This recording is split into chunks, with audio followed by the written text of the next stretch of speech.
One of the things that I think is always interesting, particularly when you're looking at Azure, is watching where the platform development, the underlying platform development is going. And for the last few years, where I've really seen, and particularly the platform as a service development heading, is in the app direction. And so web apps, which started out almost as a little bit of a side note, have become a really central component of developing an Azure application strategy. And part of the reason for that is because they're really simple.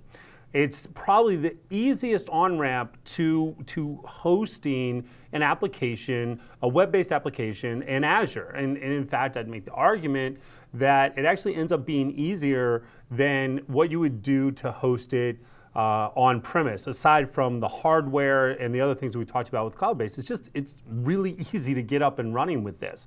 So it is simple, as I mentioned. It is also highly scalable, and in fact, it supports auto scaling depending on if you have the right level of your application. So I can deploy my applications, and I can set my applications up to auto scale based on load performance without really having to significantly re-architect my application or do a lot of configuration. So that's pretty cool.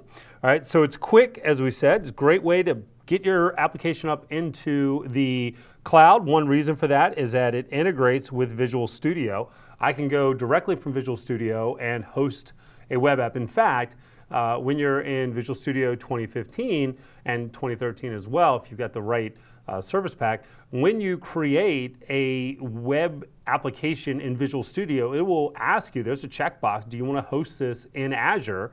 And then all you have to do is say yes. It'll let you do a couple of configuration settings, and it creates the website for you, and you deploy it. It's ridiculously easy.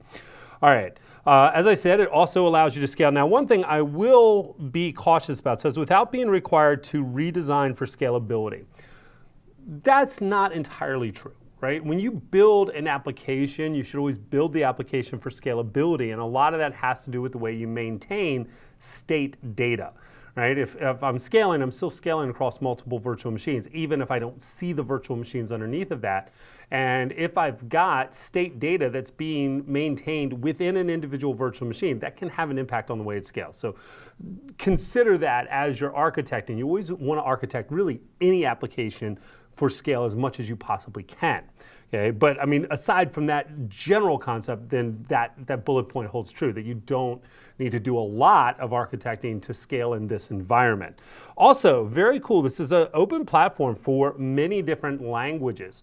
Yes, obviously .NET is what we're going to focus on in this course, but PHP sites, you can create those. You can create Node.js sites. You can create Java sites as well. So there's a variety of options that you have when creating a web application. So it's a powerful, it's a simple tool, and as I've said, it's seen probably the most evolution, the most development over the last few years in the Azure environment.